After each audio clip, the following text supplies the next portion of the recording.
Let me share my screen.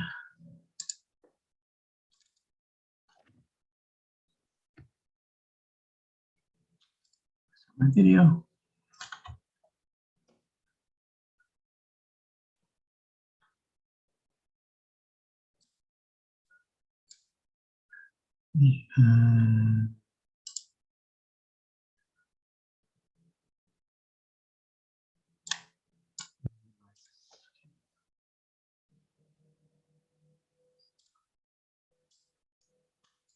Okay, I'll share my screen.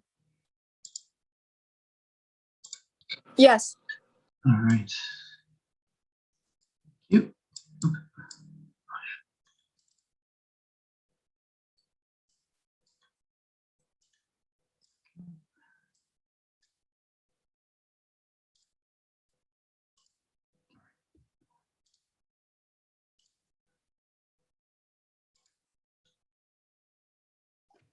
All right.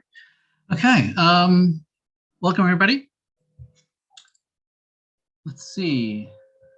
We are in the home stretch. We are finishing up week 12, and we have no more assignments for new topics. We instead have assignments that are all related to our final project, of which the first assignment is P1, and we are asking you to design and create a database. So that will be the focus of today's lecture and pretty much the next couple of lectures as well.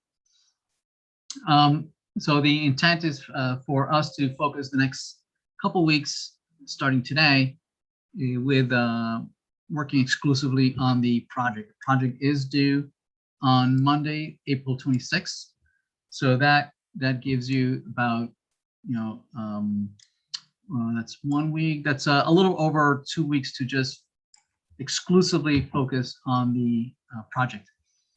And so this first assignment asks you to design, to apply all that you have been practicing all year. Well, so far, yes, about designing databases, and then using a UML diagram documented as a UML class diagram, and then implement it using either a relational database or non-relational database, and create all the tables or collections and relationships between those records. So all this for a week from now, April 16. So my intent was for today to demonstrate what we were expecting to see for that for April 16, and then also give you a chance to ask questions or vent any concerns you might have, and if you have any specific questions that might be useful to discuss it together with the whole class, please ask those questions, and if it's something that's generic enough and it's interesting to the whole class, then certainly would like to discuss it here. If it's something that's very specific to you or your team, because something might not be running, or you can't get a connection, or you have a bug that you need help debugging, that I'd rather do that offline, and just schedule something with me or the TAs, and we can take a look at it together. So here I like to discuss things that might be useful for the entire class, right? So let's see. There's a question on the chat. Professor, I tried taking the quiz earlier, but yeah, I'll talk about the quiz. I haven't made it available just yet. I still need to tweak the Q8. I'll make it available later tonight and give you a couple more days to take it on the other side. All right. So yeah, right. So yeah, the focus today and the next couple of days will be the project. We'll keep talking about some topics that we've covered all semester. We'll talk a little more about non-relational databases and how you might perhaps implement the project using MongoDB instead of MySQL, and so push that a little bit, give you a chance to see how that's done there, and then we could also do the same thing with relational databases, and that'll be a great example of you viewing how do you do the same thing but in two different places, and then we can discuss the pros and cons of doing it one way or doing another, and you know, what criteria can you use to choose whether you do a relational database or non-relational database. When would it apply? Okay, so yeah, so that's the plan for the next couple of weeks. So yeah, that's today, and the next 2 days, next Tuesday and Friday, we'll do the same thing. So please come to class with questions about your project, especially if it's something that you think might be useful or interesting to the whole class. Perhaps you can ask me offline for some topics that I might cover for the whole class. So that's today and next Tuesday, next Friday. The Tuesday the 20th, that will be our last class. That's the last day we're together. We I believe the last day of class is the 21st of April. So after that, that Friday, the final exam will be made available. So on that Tuesday before when we last meet, that will be for reviewing for the exam. So we'll go over some questions. We'll solve them here in class, and you know, you can ask questions. And then I'll make that available for everyone for you to practice. And the exam will be made available that Friday. And same thing, right? You'll be able to take it over the next several days over the weekend at your leisure, and then that's it. And the project is due that, you know, after that weekend on the 26th. We do need to have everything by the 26th because we have to have grades by the 3rd of May. So we need to have at least 1 week for us to reconcile and have go back and forth, and you know, just wrapping up certain things that might be lingering. Let's see, is there a question in the chat? How do we get GitHub? How do we set up GitHub for this project? Okay, I'll show you. We can certainly cover that today. How do we set up Java, Spring, and React.js? Okay, actually, there is a project already that you can use, right? The ORM project that I shared with you already has Spring and has React.js, right? It's already there. I'll show you where to find it. Do we need to add dummy data for the first part of the project, P1? So for P1, you don't really need, you don't need data.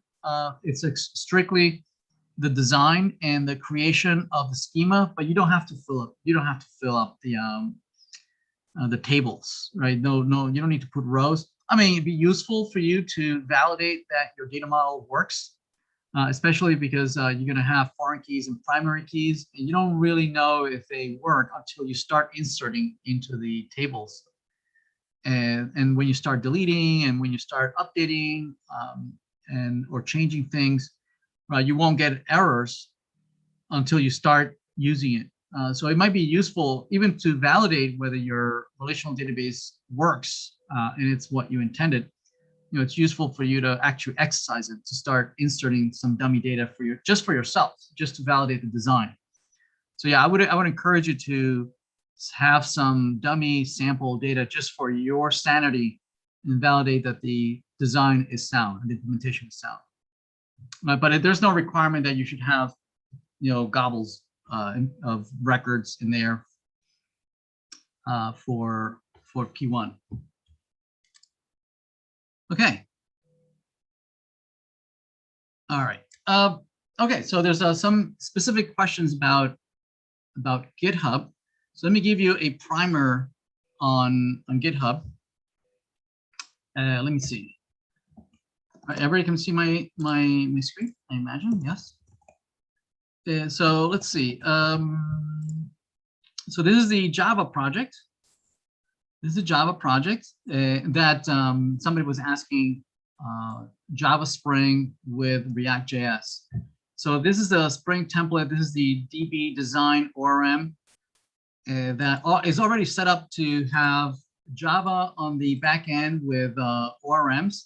So you can absolutely use this as a starting point, right? With we have classes. You can implement your own classes, your own tables, and on the web app part, you have React, and this is part of the assignment, and on how you would set up React with a starting index file right here that sets up React. So definitely, if you go into the web app React, there's several examples there of how you would set up React.js and to talk to a Java middle tier, right? So, and this is available. I'll just paste it here in the chat. We do git status. Let's see. We can do git remote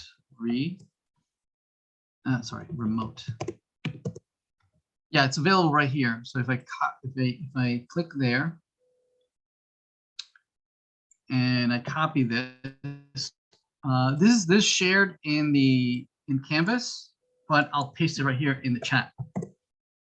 So if you clone that down, it's already Java Spring and React.js. Okay.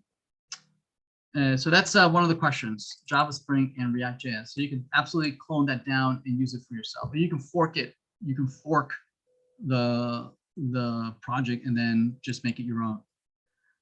The question on how to set up GitHub for the project, let me show you. Let's see. Let's see. What do we have here? Window. Okay, the MongoDB assignment. I shared with everyone what project it is, right? And I shared with you on GitHub. So this one should already be set up on GitHub. So let me show you how though. So git remote-v. Okay, excellent. So this one's not set up. Perfect. So let's share this with you. First of all, let me log into GitHub. So this will be GitHub, and I'm going to sign out, and I'm going to sign in.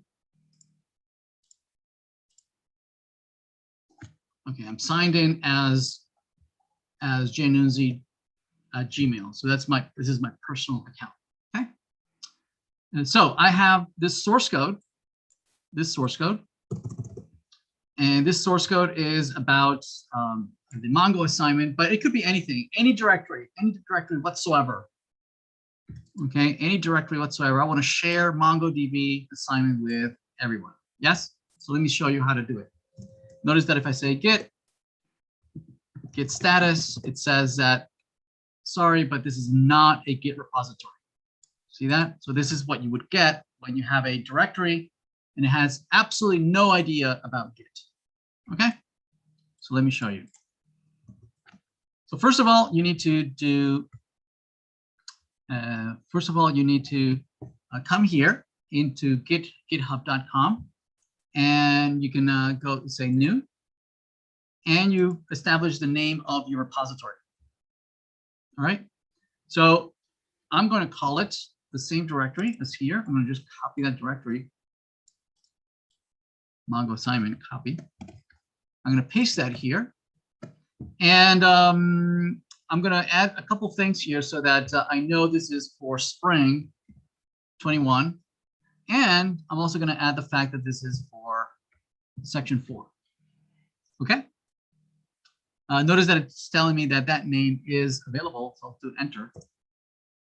So this creates a new repository, but it's empty. There's nothing in there, right? We need to put data here. We need to put files in here. I'm going to put files in here. So it tells you exactly what to do. Right. So this is assuming that you have no files whatsoever. Right. So this says, create a brand new file. And we don't need to do that because we already have files. Right. We don't need to do that. So we already have tons of files. Right. So here's our first step. I'm going to say git init to initialize. We're going to initialize the repository. So git init. The way you know that this is not a Git repository is that if you say git status, right, it comes back saying, oops, sorry, this is not a repository. That's, that this is not a Git repository. You need to be in the directory that has the files that you want to share with everyone, right? So you do git init, so git init. And so that's the first step. Then you add the files you want to share with everybody, right? You want to add all the files you want to share with everyone. Now here it's assuming that you just want to share that one file, but here I want to share all the files. So I'm going to say git add. Wait, before I do that, let's see. Let's see what I have in this directory. Let me make sure, because there are certain things that I do not want to share. There are certain things that I do not want to share. Okay, like for instance, node_modules, right? Look how big in all this garbage that's in here. There's way too many files, and these files under node modules, absolutely you do not want to share with folks, right? This other .idea is also a folder that you can share, but you shouldn't share. I mean, this is specifically a directory for my IntelliJ. So IntelliJ has created that file.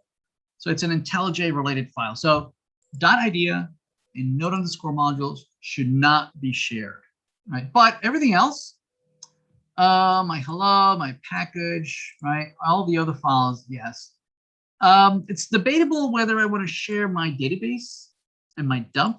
Probably not, right? Probably I don't want to share that. I mean, you could. I wouldn't, right? But usually you want to share just source, right? That's why it's called source control, right? GitHub is one of the more popular source control solutions. And ideally, the only things that you want to share there is anything that is source.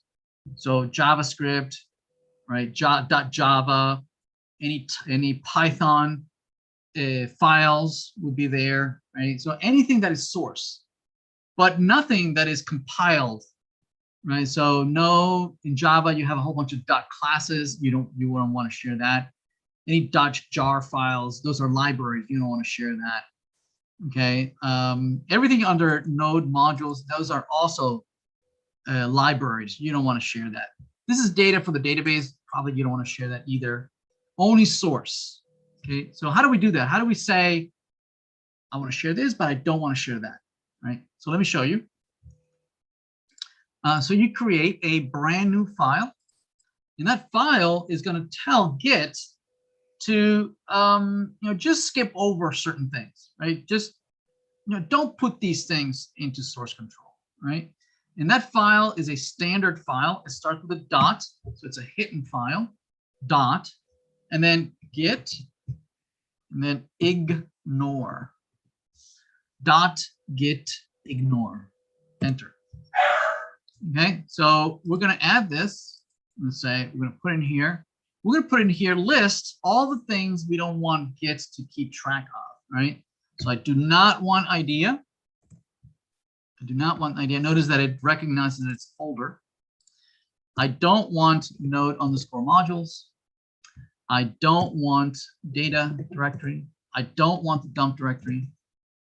Right? All right, that's it.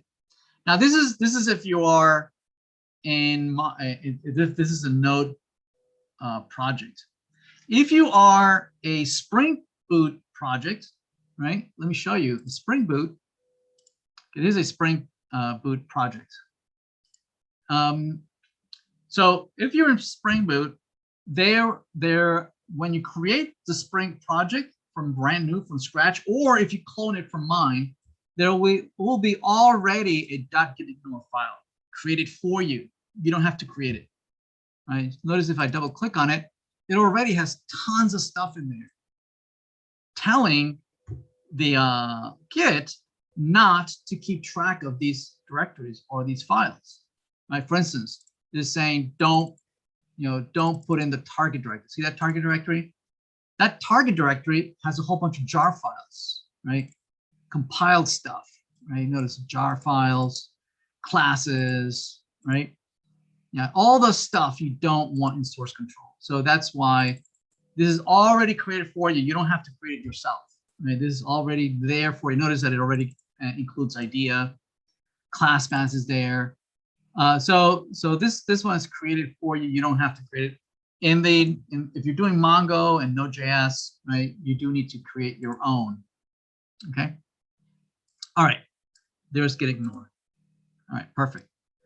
Okay. All right. So you need to do that very early on, right? It's like one of the first things you need to do is create the dot get ignore. Okay. So we did get init. We did get init. The next thing is that now that we have told it what we don't want to include, right? Now we can say, all right, add all the files.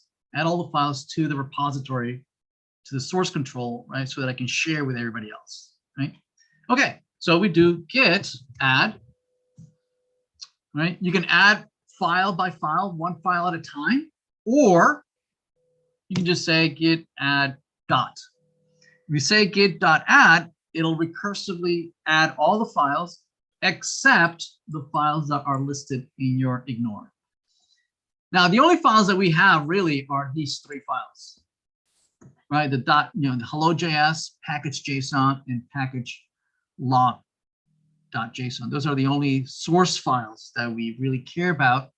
Well, and the dot get ignore, right? So these are the four files that are going to be added.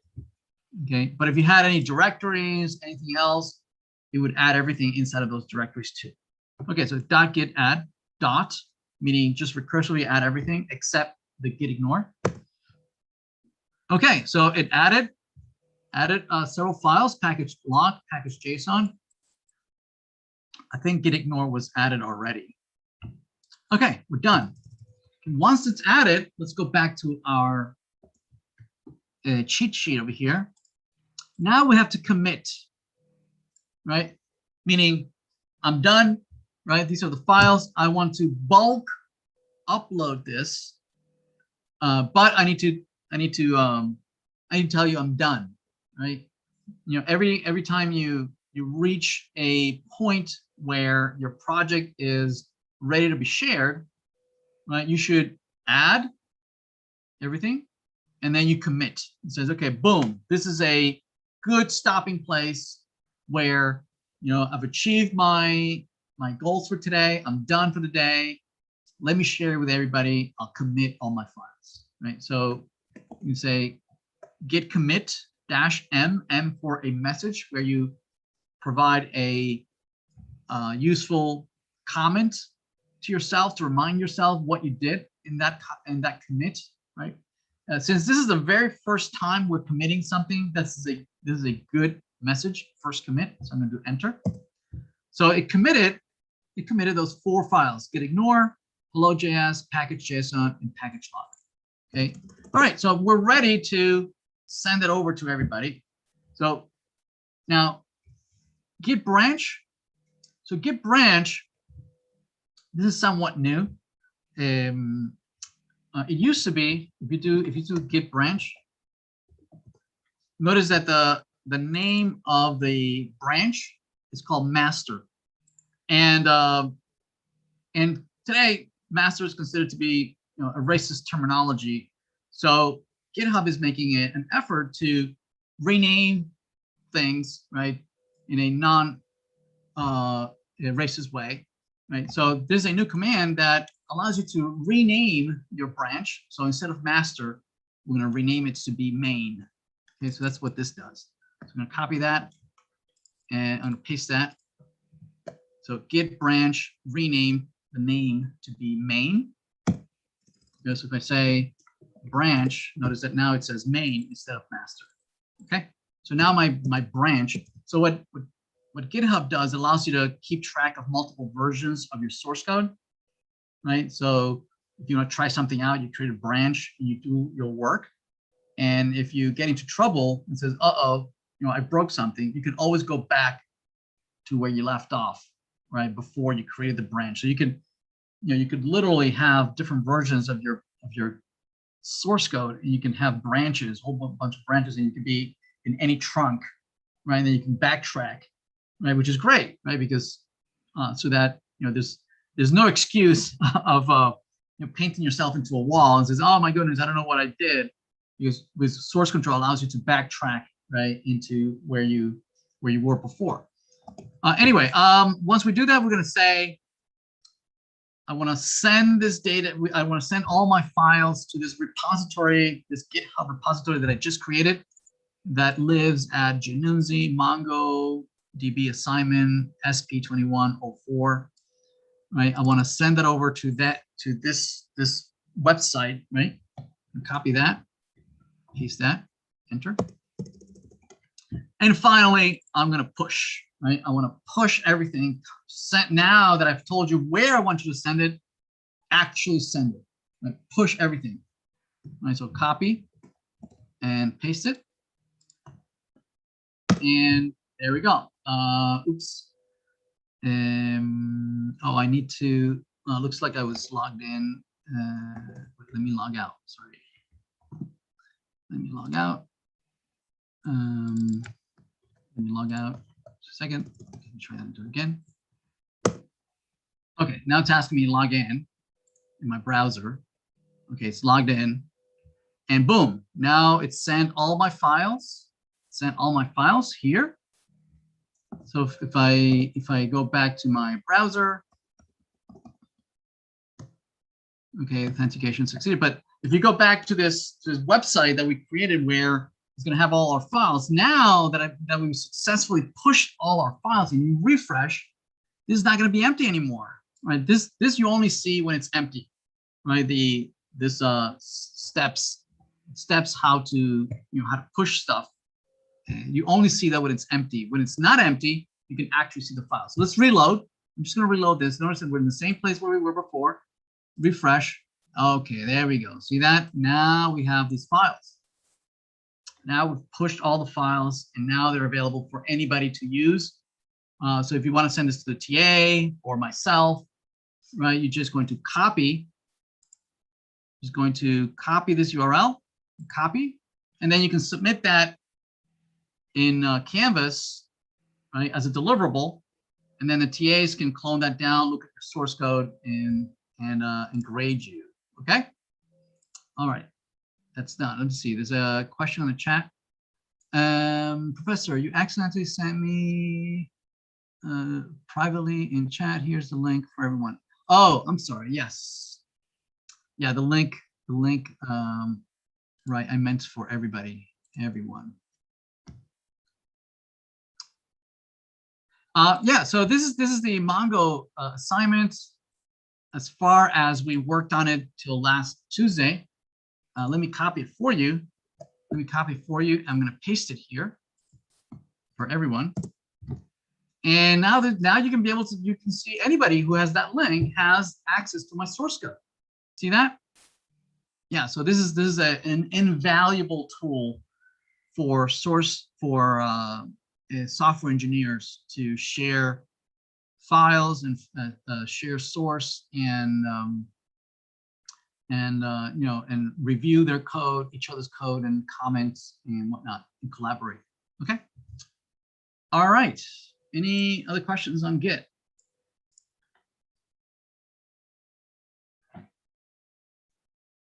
Any other questions that are project related?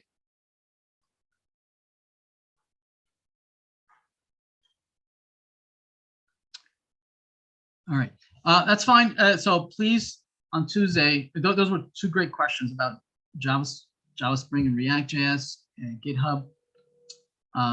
Please come with questions about the project, perhaps on Tuesday, or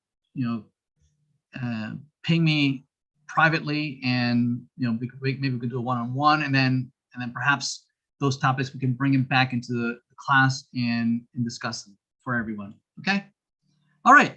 So let's see. Question: will we be presenting our projects to TA at the end? If so, how will we be doing that? Yeah. So at the end, we're going to set up meetings for everybody all the teams to meet with the TAs and demo their work, right? And the TAs will view their presentation and will fill out a scores for each one of them, and the TAs will be setting up some meetings for you to register, so you can all do that later next week. Okay. All right. Okay, so I was thinking that we can do some work on the assignments, the P1 assignment. Look at the requirements and see examples of what we are expecting. Okay, so let's take a look at the first assignment for the project, which is P1. There it is. Okay, and so it says so this is for next Friday. 2 deliverables, right? The first one is come up with a data model, right? Describing your database in the form of a UML class diagram containing classes, properties, data types, relationships, cardinality, and then reify your your classes and relationship with the intent of implementing these in a database as a relational database, right? Now, even though it says relational database, it's perfectly fine if you rather use a non-relational database such as Mongo, or if you prefer Firebase or any other database. So feel free to choose whatever database vendor you prefer. Okay, so it doesn't have to be MySQL, it doesn't have to be a relational database, right? So for the assignments, we had to be very specific on what we want you to do. But for the project, you are free to explore.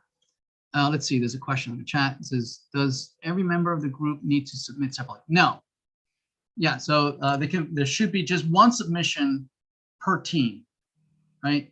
And if your teams are in separate sections, like if you have 2 team members on section 1, section 3, and you have 2 team members in section 4, only one of them has to submit. What we will do is that we'll grade the project of whoever team submitted it, and then we'll figure out, right, so who, right, which section, which team are claiming that particular submission. And whoever's claiming that particular submission will get the same grade as whatever that project got. Okay, whatever submission got that, right? So if team 1 in section 3 submits it and gets a 95, and then section 3 on section 4 says that they were part of the same team of section 1 in team 1 in section 3, then they will also get the 95. Right. Again, obviously, there's a limit on how many students per team, and obviously, presumably, everybody in the team worked the same, and they should all get the same grade. So yeah, no, don't submit separately. Just one submission per team. Okay, so yeah, so your design should meet the requirements, these project requirements, right, that we went over a couple of weeks ago, but we'll go over today again. So we'll do that today. We'll give you an example of what we mean. And also for next Friday, we're asking you to do a database implementation, either relational database or non-relational database. I was thinking today, perhaps because we are kind of closing out the non-relational topic, right? Non-relational database topic, perhaps we'll do the database implementation today using non-relational database Mongo. Okay, so yeah, so we're gonna demo how to go about this, and then you can obviously use your own project to do your own design. Okay. All right. Before we get started, any question?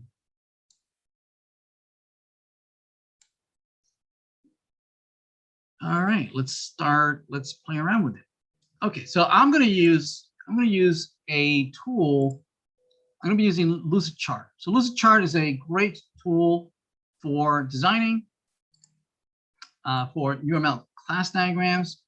And so let's create a diagram and let's start designing something. All right, so let's see.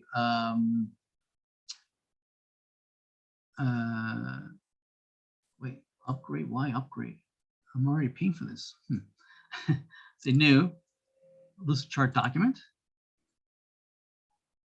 Okay.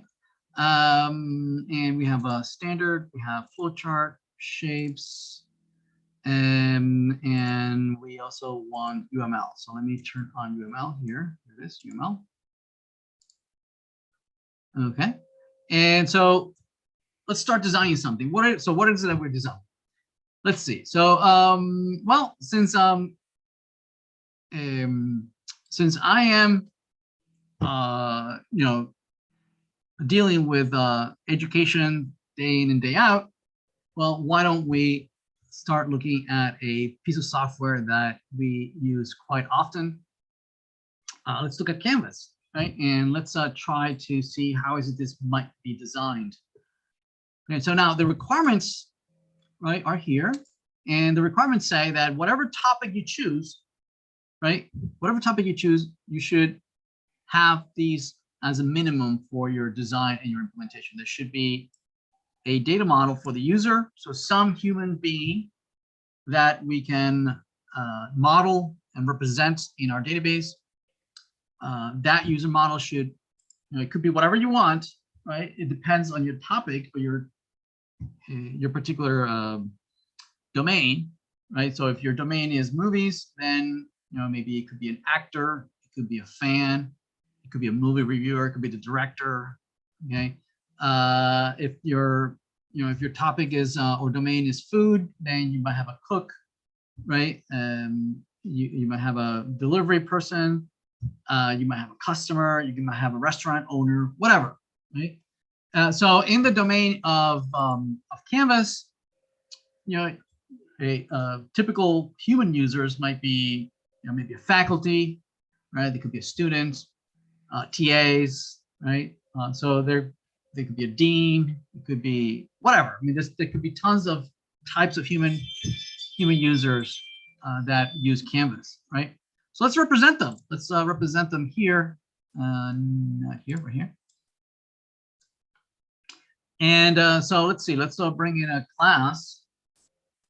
And so that class might be a faculty. Okay, and we don't need operations. And let's click there. So I'm gonna, oops. So I'm gonna leave this as a blank. So faculty might have features such as what? Might have a first name, right, which is of type string. Might have a last name, which is also string. Might have username, string. Might have a password. Okay, so things like that, right?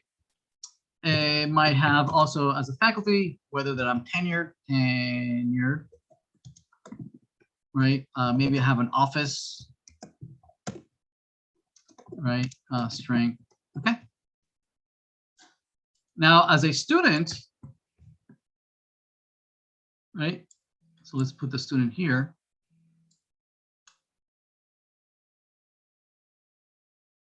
Okay, so this might be student.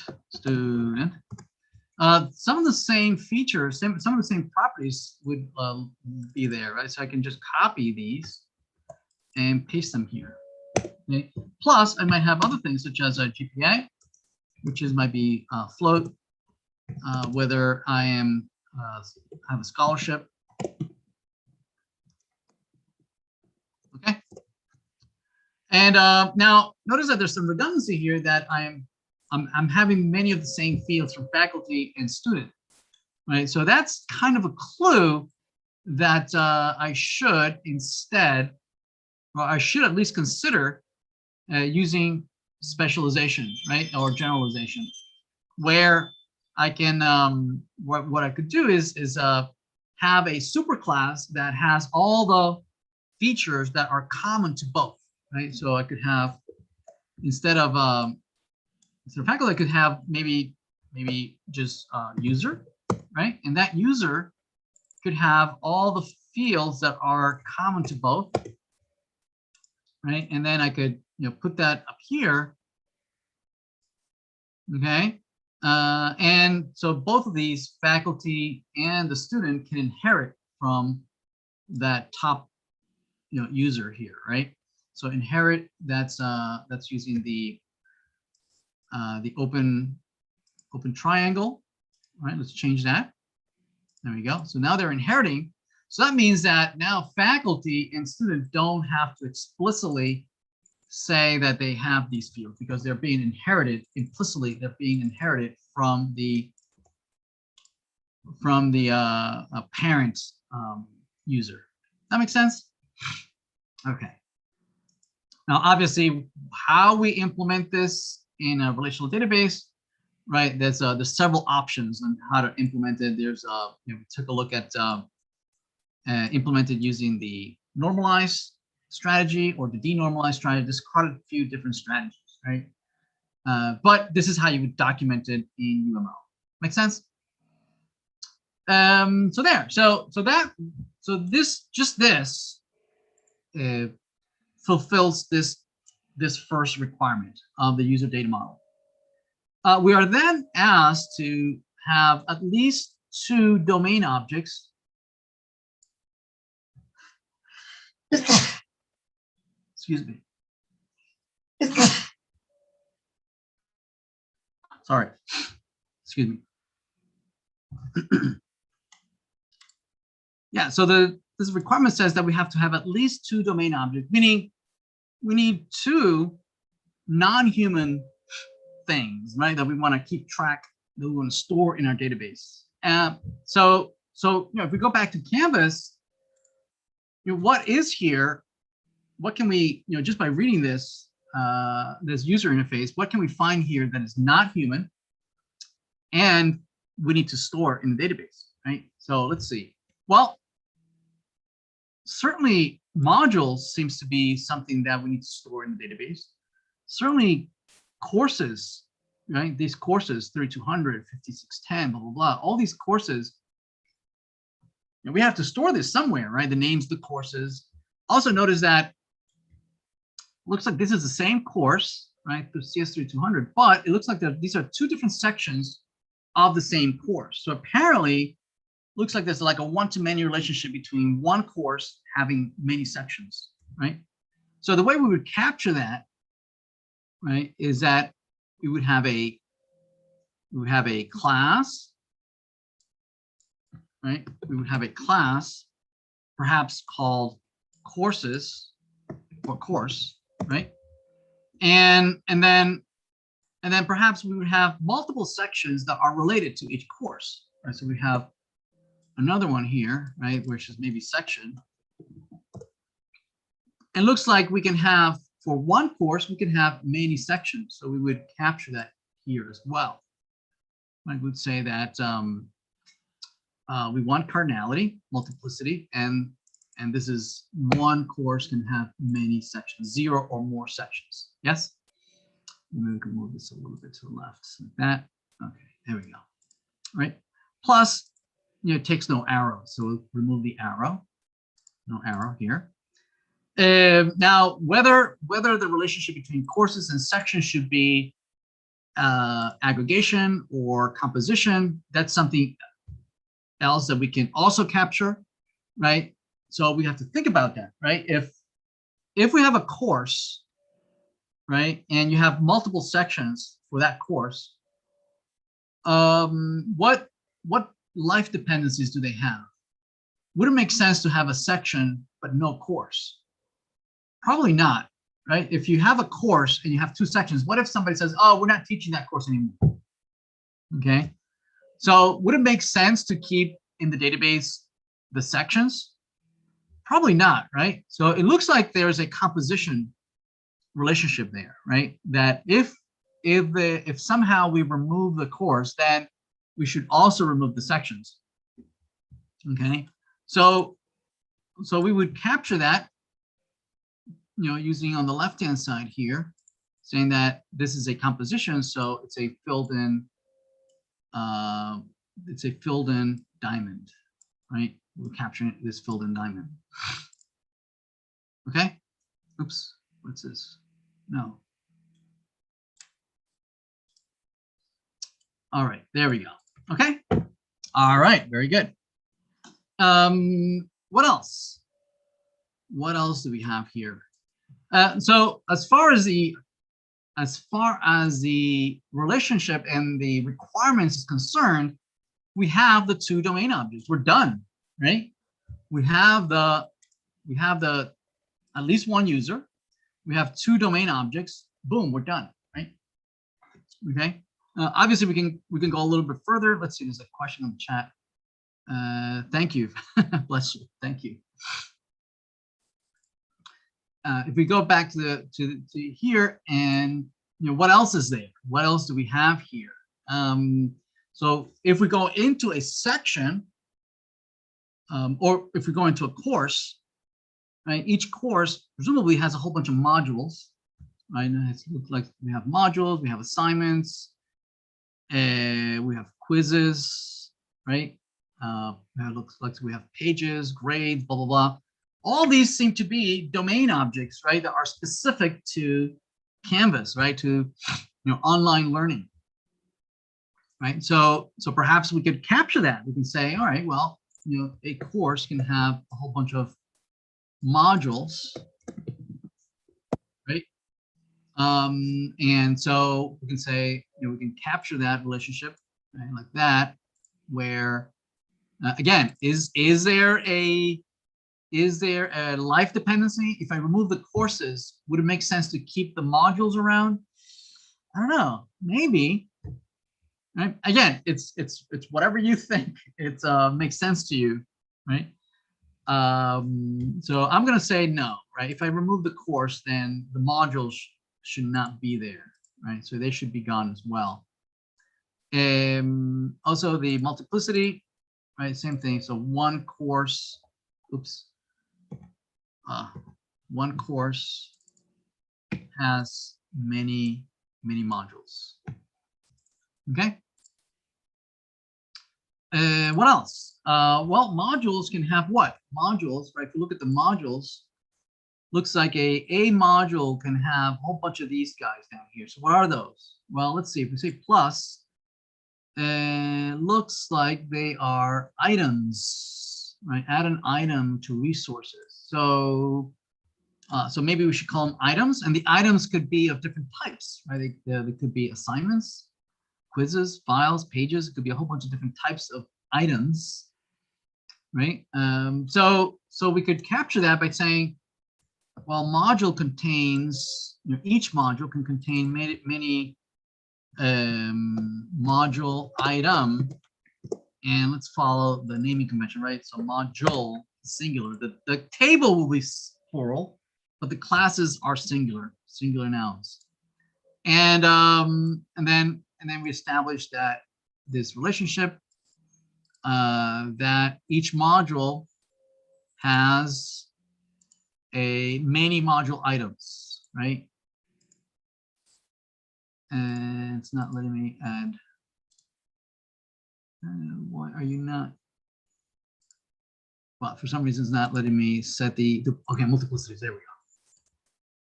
So one module can have many module items. Now, these module items can be of different types, right? So there's two ways of implementing that, right? Because notice that each item can be either an assignment, quiz, file. There's basically two ways that we can go about this, right? So the more common way that you would go about it is that you would say, well, module item can be many different things. It could be in a separate class. You could say, well, that module item could be an assignment, right? It could be an exam, right? It could be what else? It could be a external URL. Okay, and so now they all have things that are in common. For instance, they might have a title or name, right? So an assignment has a name. Probably the exam also has a name, right? And the external URL probably also has a name, right? So instead of declaring it down here for everybody, right, you could probably just declare once up here, right? And then they all inherit, right? They all inherit. They can all inherit like this. They can do an inheritance relationship and say, okay, I'm inheriting that from module item. We are all module items. This is basically what you're saying, right? That exam is a module item. Assignment is also a module item, and external URL is also a module item. Okay. You could go that way, right? And so this is what we might call module item using the normalized approach. Okay. Where you have separate classes for each type. Okay. Now, another way that you could go about it, right, is that instead of going this way, right, instead what you have is a more denormalized implementation where you have module item, right, denormalized, okay, where instead you have name, right? It's probably the same relationship here, right? So the same relationship here. Okay. So you go either way, but not both. You would not do this and this. You would choose maybe one or the other. Okay. So you have name. You would have type. So module type. And this type, so the name would be string, but the module type, probably it's like from like a drop down, right? Like we're doing here. There's some drop down that you can choose. And that drop down is all the valid types of modules, yes? Which probably is taken from some enumerated data type of module type. And then you would list all the valid types of module type, right? So maybe we could bring here an enumerated data type here, like enumeration. So enumeration. And these are the enumerated valid values for the module type, which can only be, right, either assignment, exam, external URL. I don't know what else. What else do we have? File, page, right? So file, page. So these are all the valid module types, right? And so we're saying here that this variable module type the value can only come from these valid values. That makes sense? Now, what I've seen folks do that have come to me with questions, I see folks doing this where they'll make a relationship like that. You don't need to do that, right? You're just declaring a type and you're saying that that variable is of that type. Obviously, the implementation, the way it's implemented in a relational database, yes, this would be a foreign key. This would be a table with all the valid values inserted into that table. And then this would be a foreign key into that table. These will be the primary keys. And yes, that's the way you would implement it. But that's not how you would document it in UML, right? You would just leave this alone. You would declare it, right? And that's it. And then you would make this the type module type. Make sense? Maybe you could put it next to it, right? So it makes sense for documentation purposes. Okay. All right, let's keep going. Now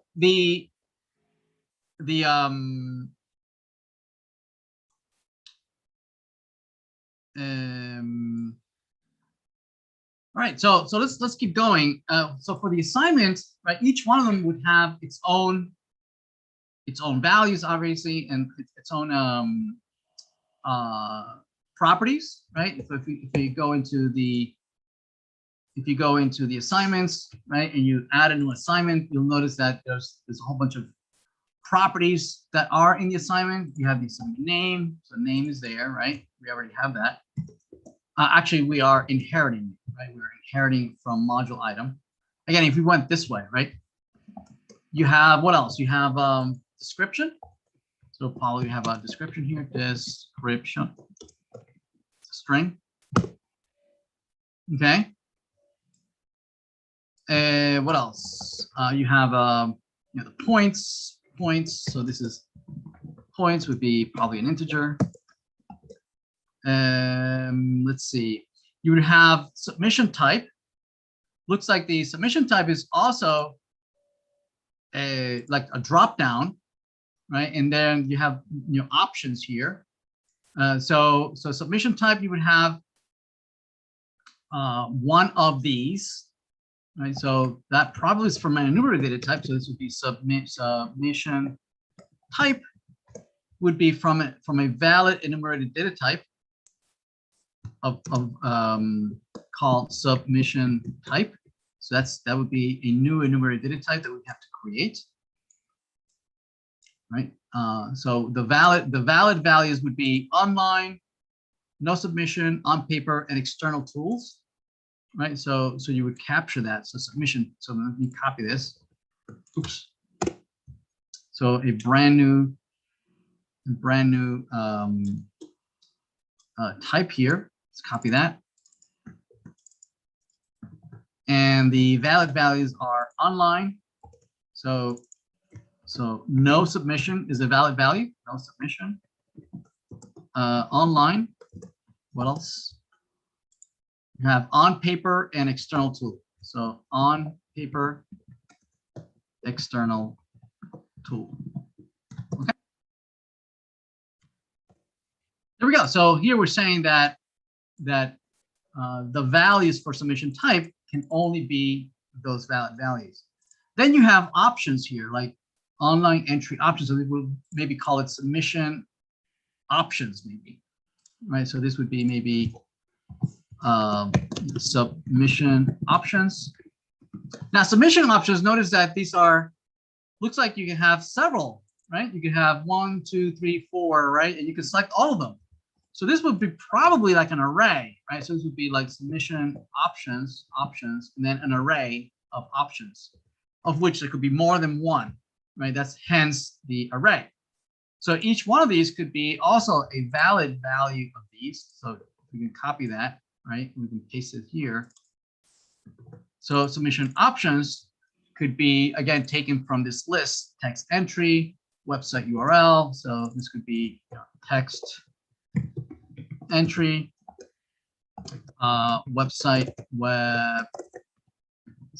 URL, and then media recording. So media recordings, and then file uploads. There we go. Okay. All right, excellent. So there you have it. That's for the assignment. So you would probably do the same thing, right, for the exams, right? You would do the same for the exams, for the external URL. You would go through each one of the. Also, you'd have due dates, blah blah blah, all those as well there. So you would go through each one of these, right? Exams, the quizzes, right? And then model those here for each one of them. All right. Anyway, this is more than we asked for the project assignments, but just to give you an idea of what it is that we're looking for the P1 assignments. So let's call this P1 SP1, and this is for 04, section 04. All right, and then I can share this, get shareable link, copy, and I'll put it here in the chat. Okay. All right. Any questions about that?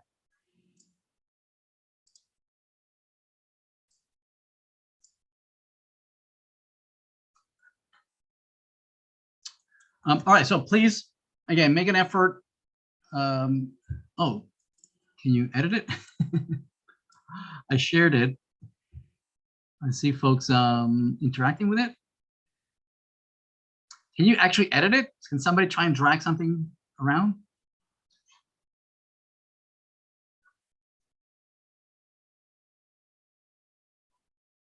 That'd be pretty cool if it can somebody try and click on it and drag it? You can. Oh wow, that's pretty cool.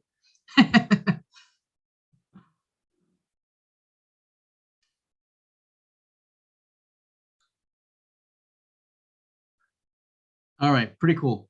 I didn't mean to give edit permission to everybody, but there you have it. Okay.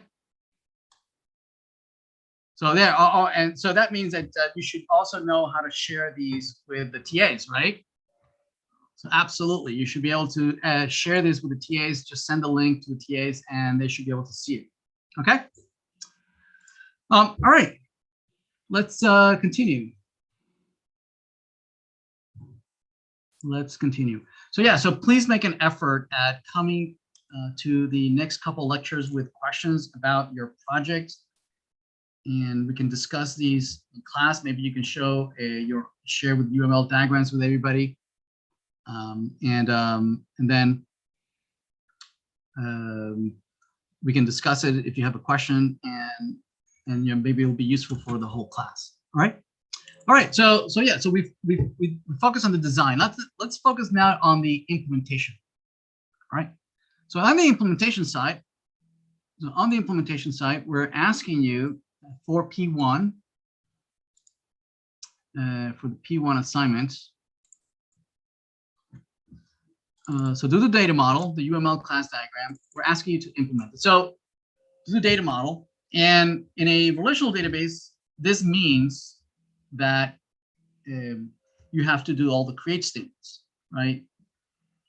And put all the constraints, right? All the foreign keys, primary keys, and say that, so-and-so is related to other things. Let's see, there's a question in the chat. PDF version. Awesome. Thank you, Luke.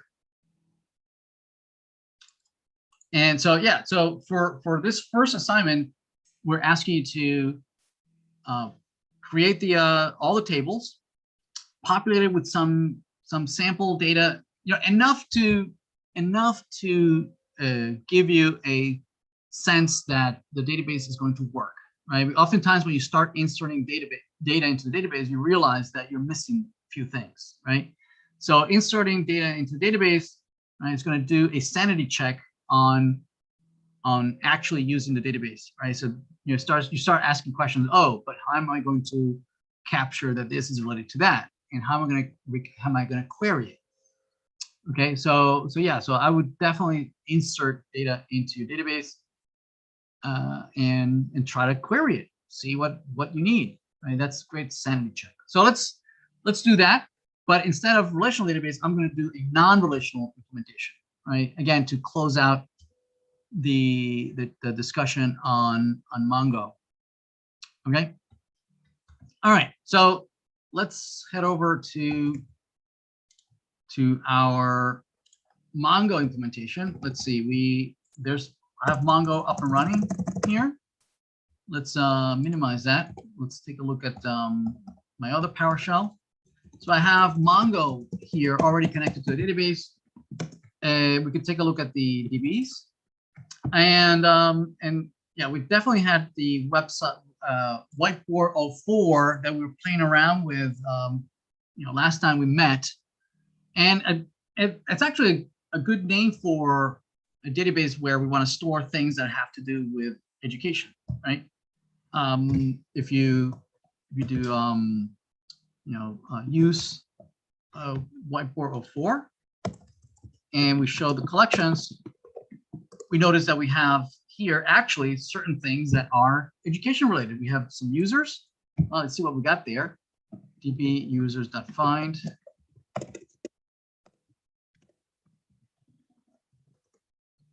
And we have some folks who are faculty. Some folks are students. Yeah, so we were already toying with the idea of education, right? We also have other things. We were playing around with sections, modules, which seems to be domain objects, right, of Canvas, right? So we can absolutely use whiteboard 04 to play around with implementing a data model for Canvas. Okay. All right. So let's play around with some data in here. How about sections? Right? What do we got in sections? Let's see. db.sections.find.pretty. All right, so we got yeah, we got some sections here, courses, blah blah blah, students enrolled in those sections. Okay, so let's try and create a data model that interacts with this, right? So this is the collections, and as far as the assignment is concerned, right? You would just create the collections and fill them up with data, right? You know, sections, users, courses, and right, and modules, and blah blah blah, right? And that's it, right? And you would insert documents in there, because obviously you can't have a collection unless you insert data into those documents. But here I'm going to go a little further, right? I'm going to create a data model, but in the Mongoose side of this, right? If you remember, in a non-relational database, right, there is no schema, right? Unlike in a relational database, you have to create the table, right? You have to describe all the fields, the columns, their data type. There's no such thing in MongoDB. Instead, we do that at the application level, right? If this were MySQL, then absolutely I would be creating the tables, right? But since it's not SQL, we're using a non-relational database, a non-SQL database, right? The schema is created at the application level, which we hinted at last time. Let's play around with that again, right? So I'm going to open up the project for the Mongo assignment for this section. So that's 04. Okay. And so what do we do here? Let's see. We had hello, and this is where we play around with it. This is what we did last Tuesday, right? We used Mongoose. I installed it. We downloaded the libraries, and they are all living under node_modules. We connected to the database to, I think it was, yeah, whiteboard 04, perfect. We created the schema that worked with the user. We created a user model to talk to the database, and we created a whole bunch of functions that demonstrated how we can talk to the database, right? So we're going to clean this up a little bit, right? It's certainly you would not implement everything in one single file. So how do we break this up into something that is an actual application? So how do we do that? Well, we're going to follow the similar architecture that we followed when we did this in Spring, right? In Java and with Spring Boot, and just to demonstrate the fact that the architecture, right? It's an overarching set of ideas, right, that transcend, what particular language you're using, what particular infrastructure or technology stack you're using, right? Architecturally, you should be able to, see the forest and not get lost in the leaf. Okay, debating on whether to use one language versus another, or one database versus another is less important than having an overarching architecture. And architecturally, right, you have concepts that can be applicable across multiple infrastructures, multiple languages, right? So for instance, one of the ideas was that we should have models, right? And those models describe the data, right? If you remember in our Java implementation, right, we had in our source, we have models, right? So we have models that have classes. In Java, the way you model things is with classes, right? And where you establish all the attributes, right? All their data types, blah, blah, blah, right? And then we map this to tables, right? We map them to tables. Well, isn't that exactly what in Mongo, isn't that exactly what we're doing here in the schema? That's exactly what we're doing in the schema. We're describing the data and how is it being mapped, right, to a non-relational database, right? So this is basically the model. So let's move that over into the model. Let's say new file, and this is going to be users schema.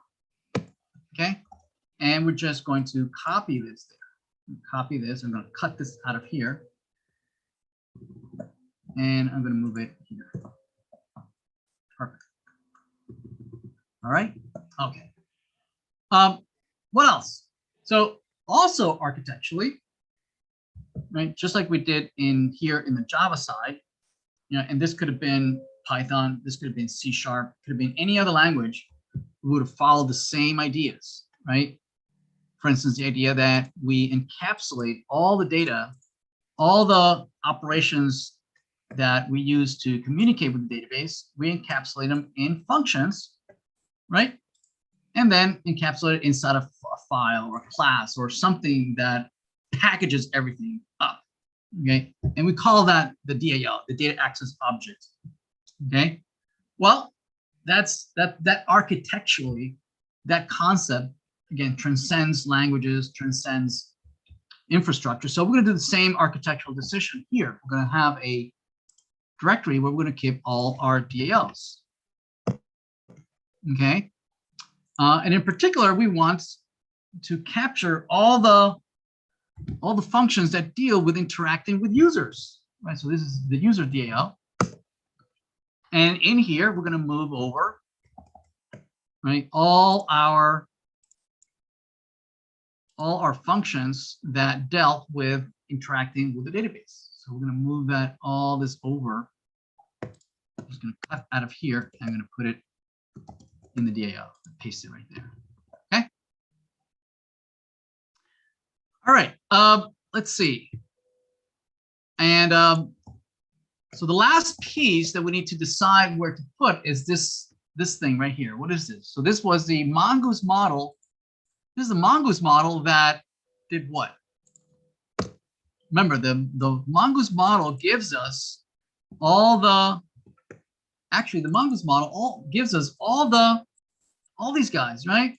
All these functions, all these generic functions that allow us to actually interact with the database. All the finder methods, the find one, right? All are in the user model, which is generated by Mongoose, right? You just have to tell it what it is that you are CRUDing.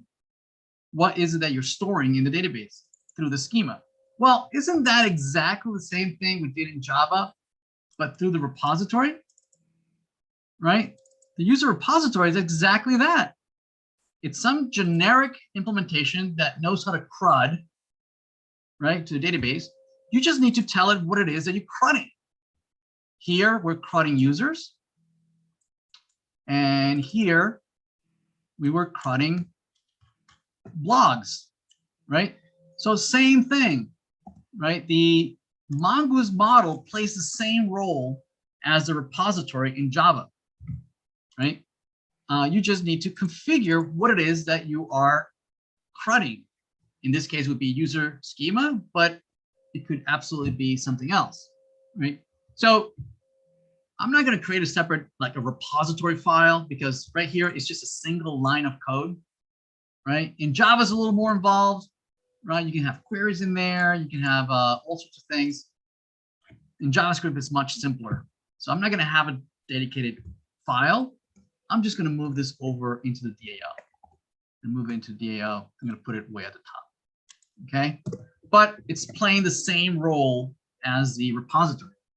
Everybody good? Everybody still okay? All right. Okay, so we have now these two files, the schema and the user DAO, and now our hello.js is almost empty. Okay. Now we need to connect these things together, right? They need to know about each other. How does hello, right, use the DAO, or how the DAO knows about the schema? Because no, look at this, right? DAO says that I need the user schema, but I don't have it here. Where is it? It's in a different file.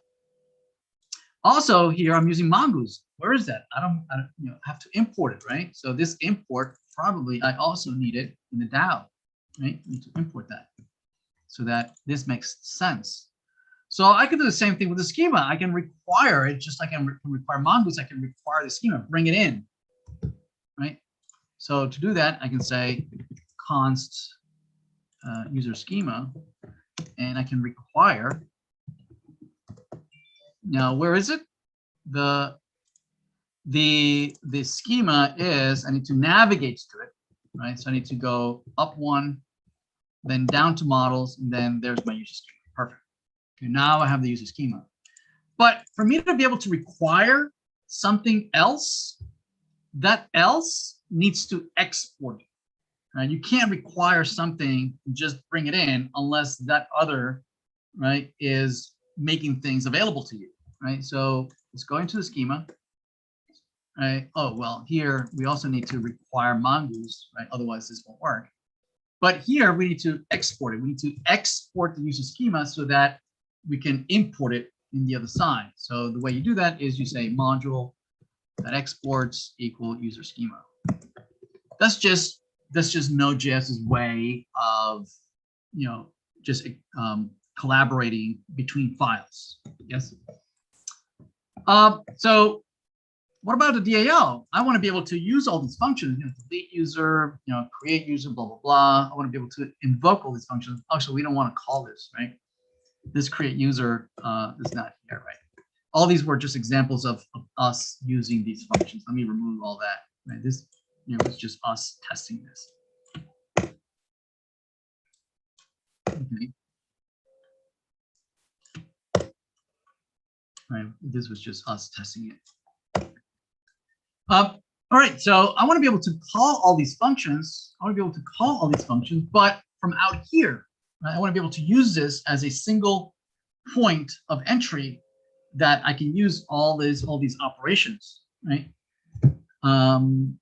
So the way I can do that is, well, just like user schema exported this so that someone else could import it here, well, I could export all these guys. Right? I can export each one of these so that others can use it. And the way you do that is you use, again, module exports. But here we're not exporting just a single thing like schema. Schema was just exporting just that. Here we want to export a whole bunch of stuff, right? This, this function and that function and that other function, a whole bunch of things. So we can just put it inside of a bag, right? Instead of an object that contains everything we want to export. So we want to export the find by user by ID. We want to export find all users. We want to export find user by username and find one user by ID. What else we got? And find one user by username. So all these we can export. Okay. Plus what we got? We got create user, we got delete user, and we got update user. Yeah, because all those functions are now accessible outside of this file. Okay.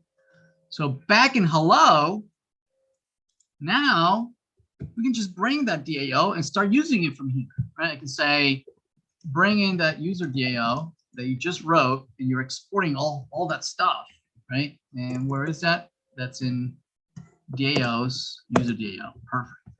Right now, I can start using it. I can say, hey, user DAO dot find me all users. You can call it. See that? You can call it right there. All right. And what does find all users do? Well, it uses the user model to just display presumably all the users, right? So let's try it out. Let's try it out. So let's go back to hello and run it. And so you say node hello. There it is. See that? Perfect. We were able to print it. See that? Perfect. Excellent. All right. So find all users works. What else? User DAO dot find user by ID. Let's see, what user ID can we try? Let's try Ada. Let's copy that. Copy.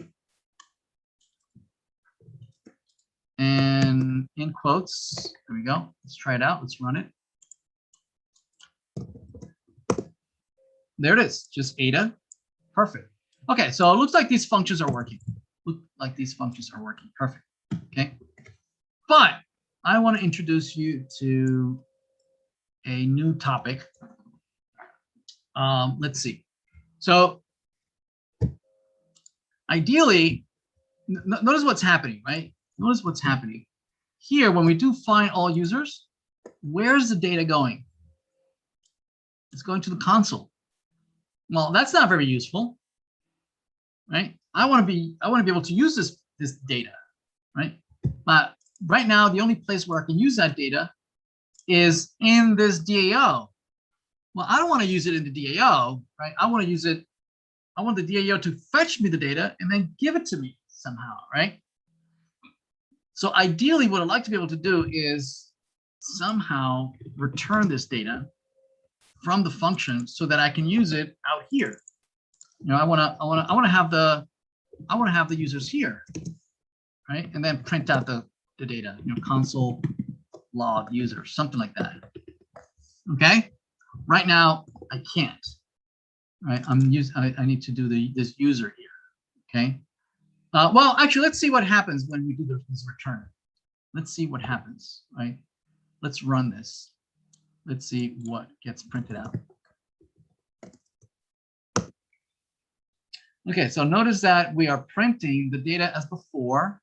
Okay, plus, look at that. Look at all this other stuff we're printing. Look at that.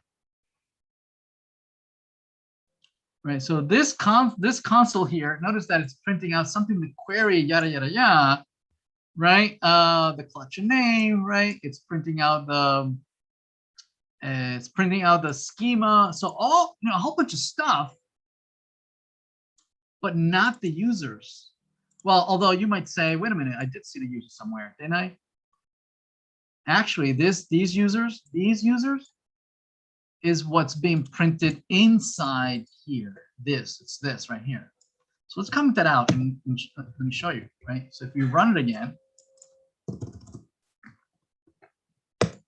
okay, you'll notice that there is no data printed. See that? No data. It's just this bogus stuff, right? That is not the users. So it's not behaving the way I would expect. You know, my expectation was that if I return from here, it would be the results of finding, right? It would be the actual users, and then I could print out the users. It's not behaving that way. Okay. Instead, what it's returning to me, it's a promise. It's a promise. Okay, let's talk about promises. Okay, so this is a kind of like a side topic, but it's very relevant. Okay, so what's happening here is that we have two processes talking to one another. Right? We have the Mongo database. The Mongo database is running, right? And then I have my Node.js process is also running. You know, when I do Node and do hello.js, now these are two processes that need to communicate. Okay, let's see. I think there's a question on the chat. Is there a difference between require and import? Yes. Well, require is how Node.js imports. Import is a ES6 construct that is, you know, very much JavaScript standard. And Node.js uses require. It does not use import. All right. Even though you could use ES6 within Node.js, it uses the module implementation for Node.js uses require, not ES6 imports. So in for React.js and all that, and pure ES6, you would use import. For Node, you would use require. Yeah, so let's get back to this. So yeah, so what's happening is that you have two processes talking to one another. You have the database server, right, that is running here, and you have your Node.js server running, and then they need to communicate with one another. And so the communication is happening using what is called asynchronous communication. So let's talk about asynchronous communication. So asynchronous communication is very, very important, right? When, you know, to be able to program when two processes want to collaborate, right? And it allows to make the best use of a limited resource. And here, the limited resource is the network connection. That network connection could be unstable, it could be very slow, right? And so we want to make the best of it, okay? And the best way of using a limited resource is through asynchronous use, right? So let me explain what asynchronous communication is. So and we use it all every day. Like for instance, every time you send a text or read a text or send an email or leave a voicemail, you are using asynchronous communication. That's opposed to synchronous communication is when you're having a conversation with someone, right? You say something, they say something. You say something, they say something. You are waiting on each other's responses, right? And each other's cues, right? To have an immediate conversation. Also, when you're talking on the phone, right, with someone or on Zoom, those are synchronous communication, right? So you watching me today, you are consuming this content synchronously. If you watch this video tomorrow, then you are consuming that content asynchronously. Make sense? And depending on what you're trying to do, sometimes it's better to do synchronously, sometimes it's better to do asynchronously. So let me give you an example where asynchronous communication is absolutely necessary. For instance, if I go to Dunkin' Donut, right, and I walk up to the counter and I say I want a chocolate glazed donut. If it's synchronous, that would mean that when I order the donut, well, that person needs to stop what she's doing, or her or him, right, and they would go and make me the donut, right? The dough, she would bake it, put the glaze, and then come back and say, well, here's your donut. All this time I'm waiting, and there's a whole bunch of queued people waiting for the same thing.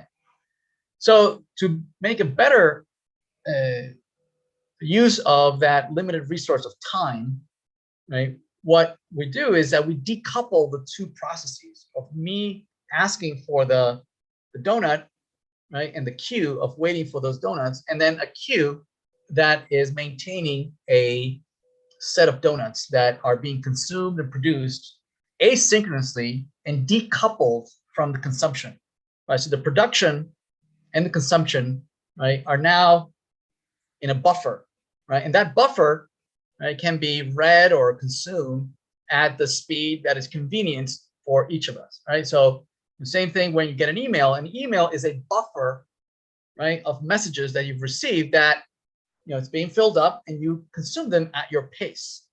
And there's no stress at when you're supposed to. Although it's a good, it's a good idea to catch up to those emails. Same thing with text, right? Your text inbox is being filled up, and then you consume it at your own pace. That makes the best use of my time and your time, right? Because I can send a message, and then I can go do something else, right, without waiting for your response. So I'm making best use of my time.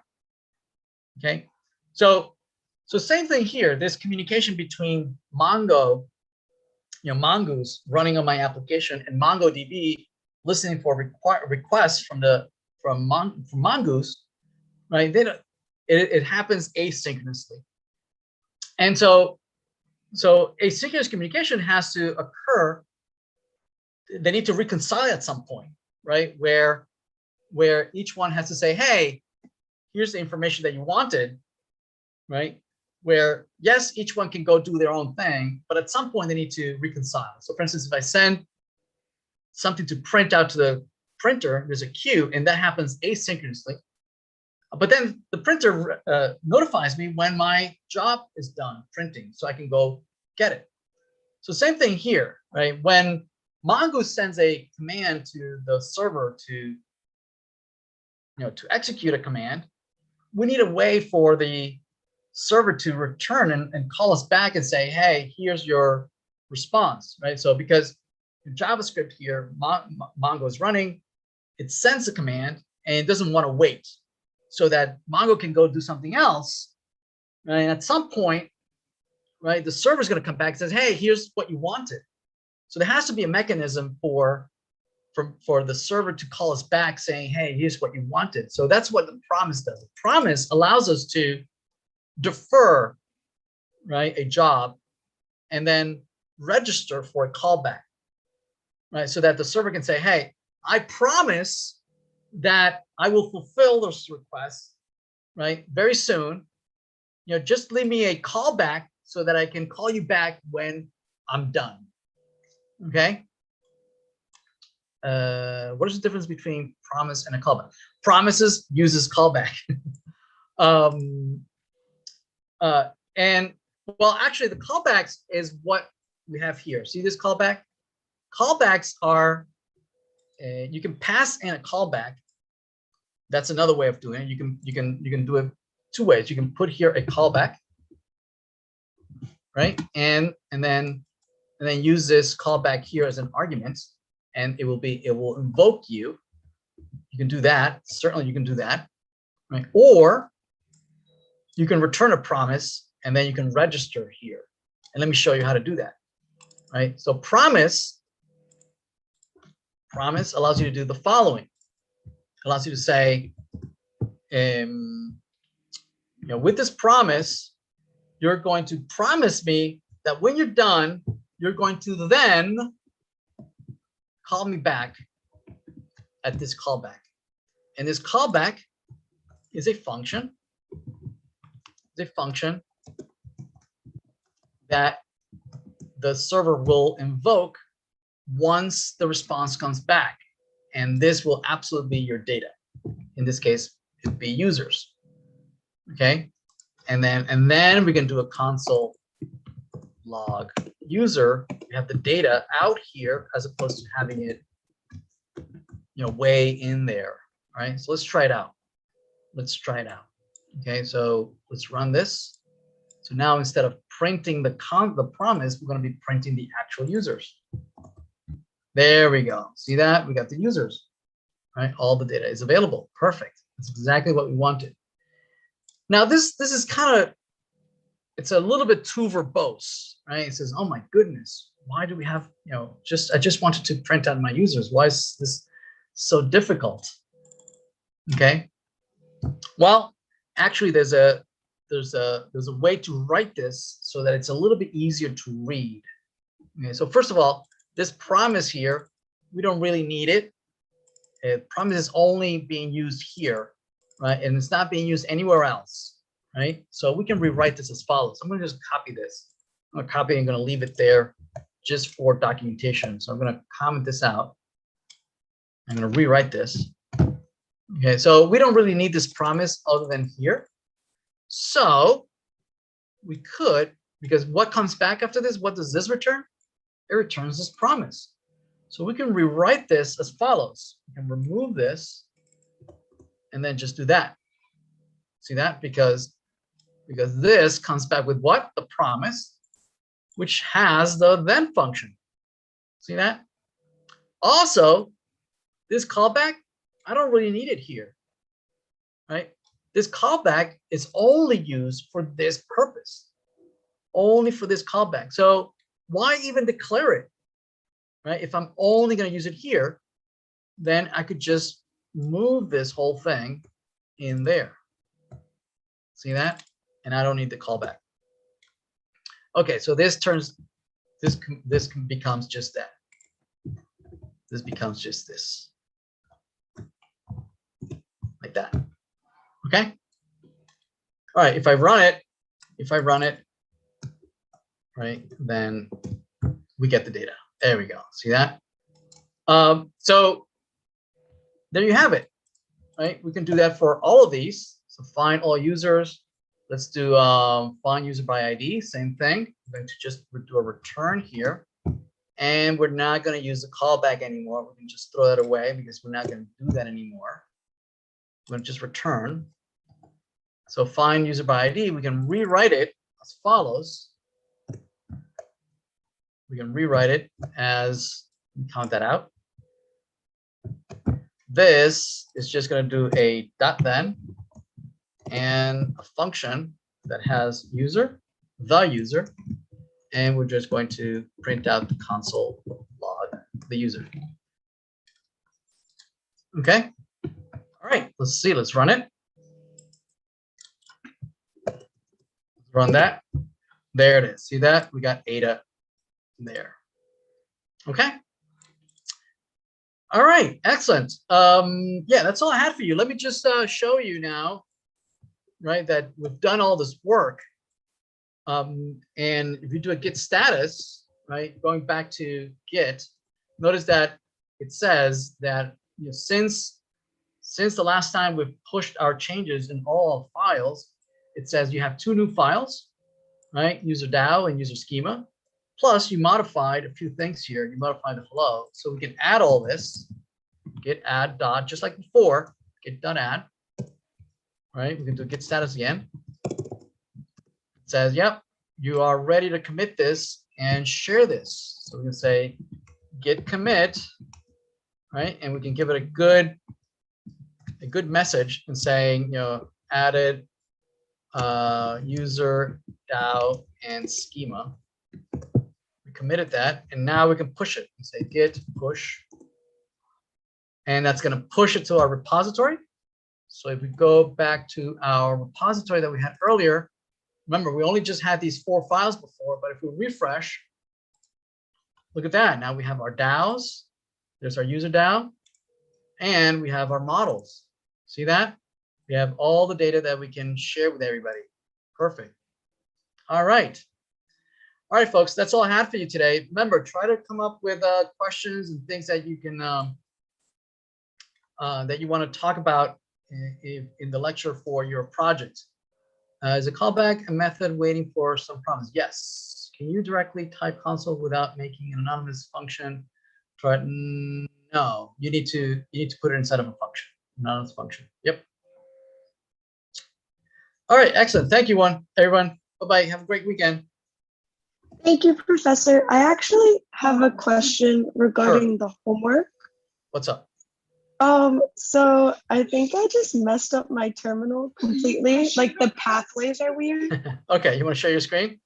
Yeah. Actually, I think I need to enable that. Go ahead. All right, here I go. And I'll share my desktop. Okay, so I had my one friend trying to help me because I really messed it up. Are you sharing your screen? I don't see anything. Yeah, I'm sharing my desktop. I don't see anything. I think I'm sharing it to the live. I'll stop sharing. Yeah, it still says you're recording on YouTube. Okay, let me stop sharing. Maybe try it again. Try sharing again. Okay, now I can see it. Yep, now I can see it. Go ahead. So basically the paths are messed up. I think like I just moved them in the wrong way or the wrong place. If you look here, it's under local. It's right there, and then there's the other one for the tools. Okay, can you open up MongoDB? Can you open that? Let's see what's in there. You open up bin. Okay, all right. Okay, and where did you put your path, Nancy? I didn't. The paths are what are messed up. Let's see. So there's 2 terminals. I keep the friend who was trying to help me was saying that there's something wrong with the ZSHRC path. Yeah. So was this working at some point? No. No. Okay, that's fine. Yeah, no. So here's what you do. It's much simpler. So start a terminal. Is that your terminal on your left? The friend that was helping me, she made 2 terminals. Do you want to help me explain what you did? Okay, so can you hear me? Can you hear her? Yeah, I can hear her. Cool. Okay, so we were trying to use her terminal and she was just getting command not found the entire time. So I realized her path was not correct. There was something wrong with her path. So I opened ZSHRC, that file, and I think I got her path working again. Wait, I don't know. Okay, that's where you're at. And then we need to, and then Okay, so here's a really simple solution. So go to your terminal on the left. This one. Is that your terminal? Yes. Well, actually, let me see. Do command space and do type terminal. Yeah, do enter. yeah, this is her terminal. Okay, good. So right there, do PWD, see where you are. I mean, So, okay, where do you have your assignments? Where's my your assignments? assignments. So Yeah. I have everything saved. If I go to like, sorry, lots of text. If I go to like my home folder, I have Yep. 1 minute. Let me close this. So she downloaded MongoDB, I think, in some directory called local, and that's on the Here we same go. level as a Lisa Posner, like in the same level as the directory she's in. Ooh. So So wait a minute. Let me she take needs to control. Let's see if move I. her Let me see. download. Yeah, I'm just muting my text messages from my mother and my sister. I'm so sorry about that. Oh no. Hide them all. I don't need to hear from you right now. Okay, that should be better. And then let me share my screen again. Okay, cool. Sorry about that. But yeah, I Okay. usually save everything here in Okay. CS32. And Which where is is where's your local directory? User local. You said you put it in. Yeah, I did it this way you told us in the assignment. I just went Shift Command G and then I just did user local. Okay, so it is there. Perfect. Excellent. Okay, so yeah, on the go. Can you go back? Can you go back to your terminal? Go to your terminal. Do ls. Do ls. Okay, so you said you have everything what in your documents folder? No, I created a folder like at the beginning of the semester under like the home of like my user. So it'd be user and then like spring semester and then CS3200. All right, can you show me on your Finder? Yeah. So if I were to go to just like downloads or whatever, I go Shift Command H to get here. And then I go into this folder. Okay, so this is and wait. Go back. Elisa Posner. Elisa Posner. Okay, and then what do? You go I into. go, Oh, there it is. 220. Okay, perfect. yeah. Okay. All right, good. So go to your. Hey, can you go back up one? Yeah. Okay, so Like first of back all, this way. yeah, go back one. First of all, don't use spaces. Okay. So yeah, can you edit that and remove the spaces on one? Yeah. Yeah, remove those spaces. Okay, now go to your terminal. Okay. Do ls again. Okay, see the 221 underscore spring underscore semester? Yes. Yeah, we're gonna go in there. So do cd space 221 tab. Just tap. Yeah, enter. Wow. Do ls again. So is it 3200? Is it? So go cd capital CS 3200. Enter. Do ls again. So which is your assignment here? I didn't even start it. I couldn't even Okay, open that's fine. All right, so let's create a directory here. Do make dir mkdir space MKDAR. dir for directory. So make a directory, and so we'll call it Mongo assignments. And then enter. Cool. Okay. Okay, you misspelled it, but it's okay. Just remember the name. Okay. Let's go in What there. did So I fine, don't misspelled worry it? about it. I think assign us. Okay. Oh, it's plural. But that's fine. Doesn't matter. So do Oh, cd okay. space Mongo. So do cd space Mongo tab. Okay. Enter. Okay. Okay. This directory is empty. We're gonna create a data directory in here. So do make dir space data. Enter. DIR, right? Yeah. Cool. Okay. Perfect. Okay. Can you make that a little bit bigger? Yeah. Horizontally. Yeah. Okay. So now we're going to try and start MongoDB right here. Okay. Without using the path, without using anything, we know where it is and we know exactly where it is. So we know it's under user local MongoDB, right? So do /usr. okay, slash LO Forward or back? forward slash LO tab. Okay. Do MON tab. Okay. Forward slash bin forward slash Mongo D. Okay, space. Okay, so that's the server. We're going to start the server, but Okay. now we need to tell it. Oh, well, actually, let's see if this works. Press enter. Yeah.